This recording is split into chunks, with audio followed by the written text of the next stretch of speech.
मुझे ये चीज समझ में आई कि चमत्कार पढ़ाई में नहीं होते हैं, जीवन में होते हैं। सो मैंने इसका नाम एम एजुकेशन।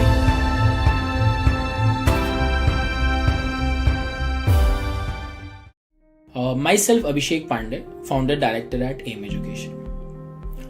पहले इस जो कंपनी का नाम था वो था मिरेकल ग्रुप। कोई साल ऐसा होता है जो आपकी लाइफ बदल देता है, जैसे पेंडेमिक का साल, वैसे ही वो मेरे लिए 2009 से 10 का रहा। जब मैंने स्टार्ट किया कुछ और सोच के, हुआ कुछ और। सो अगेन एक एकेडमिक ईयर के बाद मैंने ट्यूशन प्लस ट्यूशनिंग दोनों शुरू कर दी। मुझे ये लगा कि ये कोर्सेज अब सीजनल हो गए हैं, ये रेगुलर कोर्सेज नहीं रहे। मेरे लिए एक और चैलेंज आया। जनरली टूटे हुए टेबल से यहां तक का सफर काफी एक फिल्म जैसा रहा है, लेकिन मैंने ये देखा कि हर साल मेरी जिंदगी में काफी हद तक टर्निंग पॉइंट आया। 2009 में मैंने शुरू किया, 2010 में फिर एक सोच बदली मैंने, टेक्नोलॉजी से हेल्प लेते हुए साथ में स्पोकन इंग्लिश पे आया मैं। सो रेगुलर कोर्सेज में सबसे बेस्ट ऑप्शन आता है ट्यूशनिंग करना, कि आप बच्चों को ट्यूशन पढ़ाएं। कोई भी स्टैंडर्ड आप उस समय चूज कर सकते थे। 2 साल के बाद अगेन 2000 अगर मैं देखूं तो 11 से लेके 13 जब मैंने ये शुरुआत करी तो बहुत सारे टीचर्स मेरे साथ जुड़ गए और काफी रेप्यूटेड स्कूल के अच्छे टीचर्स जुड़ गए मेरे साथ। मेरे लिए वो अगेन एक टर्निंग पॉइंट था। मतलब मेरी लाइफ में हर साल एक टर्निंग पॉइंट रहा है। 2 साल अप्रॉक्स इस तरीके से सिस्टम चला और उसके बाद अचानक मेरी टीम ने जो है वो अपने पैर पीछे खींच लिए। बोला नहीं अब सर क्यों ना मैं खुद पढ़ाना सीखूं, चाहे भले ही मुझे कितनी मेहनत क्यों ना करनी पड़े।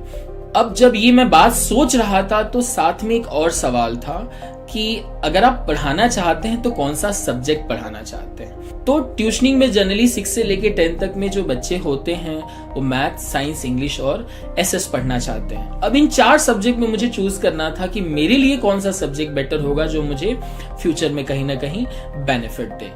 तो जब ये लोग पैर खींच रहे थे तो मैक्सिमम सेंटर खाली हो चुका था। मतलब बच्चों के नाम पे शायद 10-15 बच्चे बच गए होंगे और उस समय बहुत सारा केओस भी चल रहा था। तो जैसे ये सब खराब हो रहा था, बस मेरे लिए ये इंपॉर्टेंट था कि मैं ऐसा कौन सा सब्जेक्ट लेके तुरंत शुरू कर दूं इस प्रॉब्लम को रोकने के लिए या रिकवर करने के लिए। मैं अपनी सबसे वीक सब्जेक्ट जो है वो मैं लेता हूं। मैथ से मुझे एक्चुअली बहुत डर लगता था और जब मैं ये सोच रहा था कि मुझे मैथ्स लेना है, मुझे बिल्कुल नहीं पता था कि एक टाइम के बाद मैथ से हिट होगा।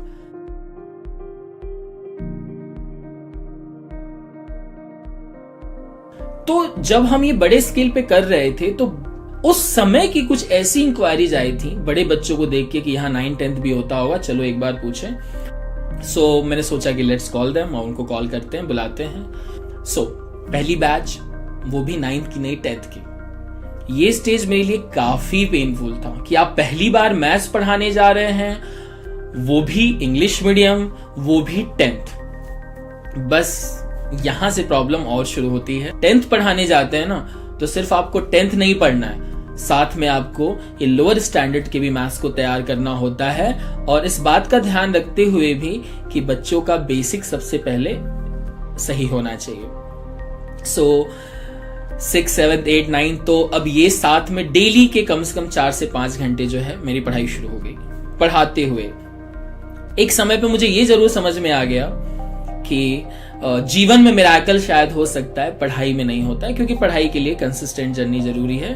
तो इसलिए हमने इस पूरे मोटिव को बदलते हुए हमने अपने कंपनी का नाम चेंज किया और जो था एम एजुकेशन। और यू वोंट बिलीव दैट कि पहली बार पढ़ाते हुए मैंने इस बड़ौदा में सिटी टॉपर दिया था, the highest percentage in maths.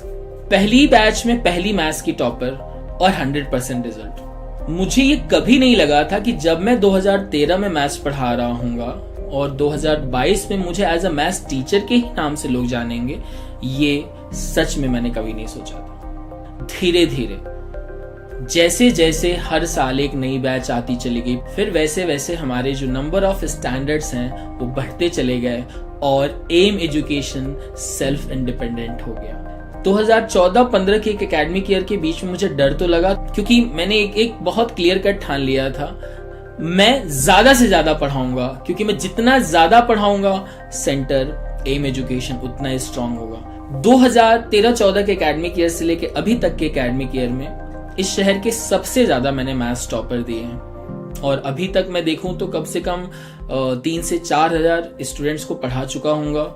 और स्कूल सेमिनार भी मैं लिया हूँ, तो 15 से 20 हजार स्टूडेंट्स का भी मैंने ऑलमोस्ट सेमिनार लिया होगा, जिसमें मैं उनको मोटिवेट करता था, स्कॉलरशिप टेस्ट दिलाता था। ये जो 6 से लेके 10 तक होता है फाउंडेशन कोर्स होता है, और फाउंडेशन की टीचर की जो रिस्पेक्ट है ना, इतनी ज्यादा लोग नहीं करते, क्योंकि फाउंडेशन को रूट माना जाता है। जैसे मान लीजिए कोई बड़ा सा पेड़ है, तो जमीन के अंदर कितनी रूट्स हैं वो फाउंडेशन पे डिपेंड करता है। एक बच्चे की जो लाइफ है, एकेडमिक्स वाली लाइफ, उसमें फाउंडेशन का रोल बहुत ज्यादा होता है, लेकिन क्योंकि वो जमीन के नीचे होता है इसलिए लोगों को दिखता नहीं, इसलिए लोग अप्रिशिएट नहीं करते।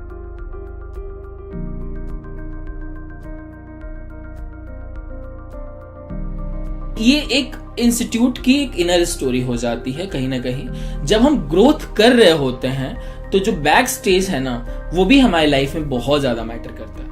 अभी हमने टोटल 13 इयर्स कंप्लीट कर लिए, टोटल 13 साल। 14th एनिवर्सरी जो है हम अगले साल 4 अगस्त को सेलिब्रेट करेंगे। ग्रोथ हमेशा कंसिस्टेंट होता है और सस्टेनेबल होता है। मैं इस कंसिस्टेंट ग्रोथ से बहुत ज्यादा खुश हूं, और आज एम एजुकेशन इस मुकाम पे तो जरूर पहुंच चुका है। मुझे किसी को बुलाना नहीं पड़ता एम एजुकेशन में एडमिशन लेने के लिए। कोई प्रिंट मार्केटिंग नहीं, कोई एडवर्टाइजमेंट नहीं, कोई बड़े बैनर नहीं, कोई छोटे छोटे होर्डिंग्स नहीं, कुछ नहीं। एक समय पे अंदर से आ गया कि आप सिर्फ काम करिए, जितना ज्यादा ग्रोथ तो आप एक्सेप्ट करिए कि मार्केटिंग से बच्चा आपके पास कुछ समय के लिए आ जाएगा, लेकिन लंबे समय तक नहीं टिकेगा। मार्केटिंग से बच्चे आपके पास टेम्पोररी आते हैं, लेकिन जो आपके कर्म से आएंगे, जो आपके बेहतर इंटेंट से आएंगे, वो बच्चा आपके साथ लंबे समय तक टिका रहेगा। धीरे धीरे जैसे जैसे ये चीजें बढ़ती चली गई, लाइफ में अचीवमेंट्स के नाम पे ये था कि आप कुछ ऐसा काम करते चले गए जिसके वजह से वो काम कोई नहीं कर सकता। 365 दिन सेंटर को रन करना, आज पूरे गुजरात में कोई भी ऐसा इंस्टीट्यूट नहीं है, कोई ऐसा क्लासेस नहीं है, कोई ऐसा होम ट्यूशन नहीं है जो 365 दिन सेंटर को रन करता हो। और मैं पिछले 5 साल से कंसिस्टेंट और कंटिन्यूअस 365 डेज सेंटर को रन किया। ये 365 डेज ये मेरे अंतर आत्मा से आया हुआ एक स्टेटमेंट था। जब मैं मॉर्निंग की क्लास ले रहा था और मेरे रिलेटिव के यहाँ एक डेथ हो गई थी। उस समय मेरे पास सुबह 7 से 9 बजे की 10th की क्लास थी और बच्चे आ चुके थे, और मुझे 7-7:30 के आसपास ये न्यूज मिली। उस समय मेरे पास एक चॉइस थी कि मैं तुरंत सेंटर बंद करके उनके फ्यूनरल में चला जाऊं, या एक और चॉइस थी मेरे पास कि क्यों ना इन 20 बच्चों की क्लास लेके जाऊं। सो मैंने चुना कि मैं उनकी क्लास लेके जाऊं। सो मेरे लिए अगेन ये लाइफ का इतना बड़ा टर्निंग पॉइंट था कि आपके रिलेटिव की जो है डेथ हुई है, आप क्लास कैसे ले सकते हैं। मुझे एक बार ऐसा भी लगा कि इतना भी क्या आपको काम करना है। एक दिन नहीं पढ़ाने से बच्चे की लाइफ में क्या चला जाएगा।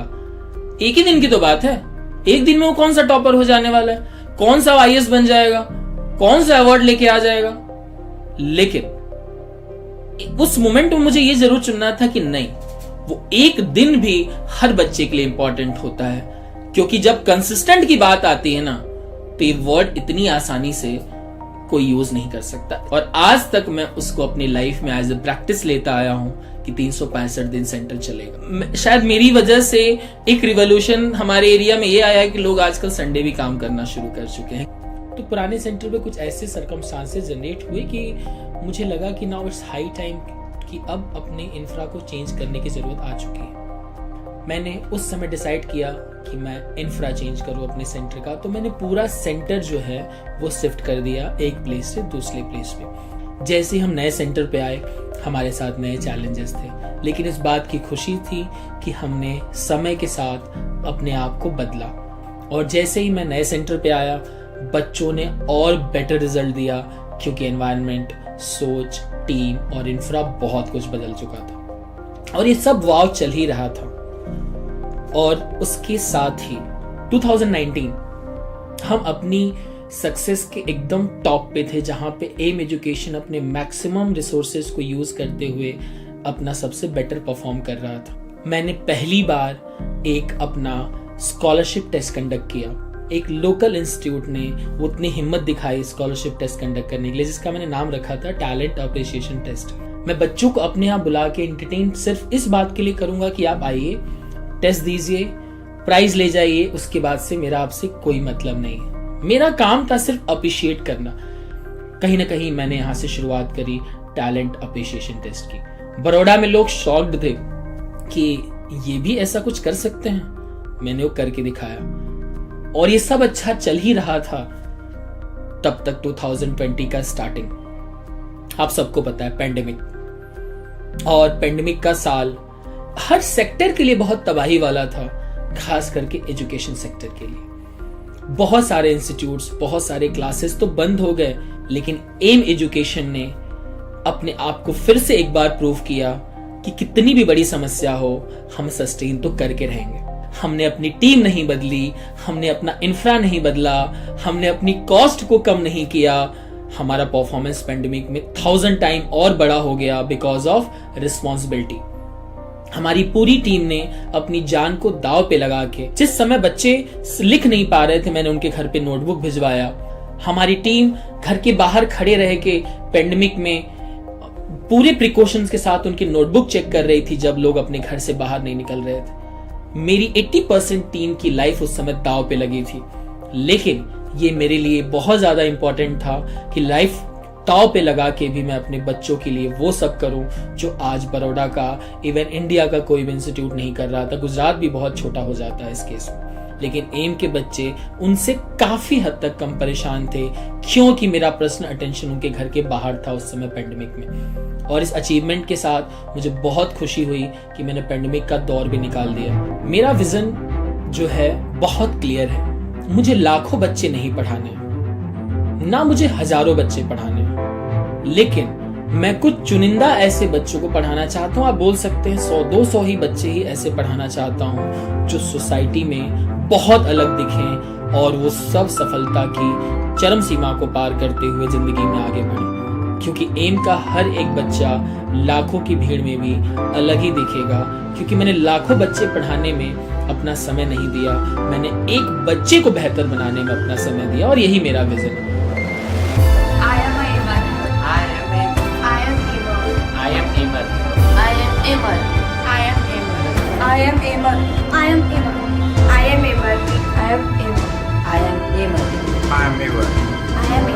I am Eamon.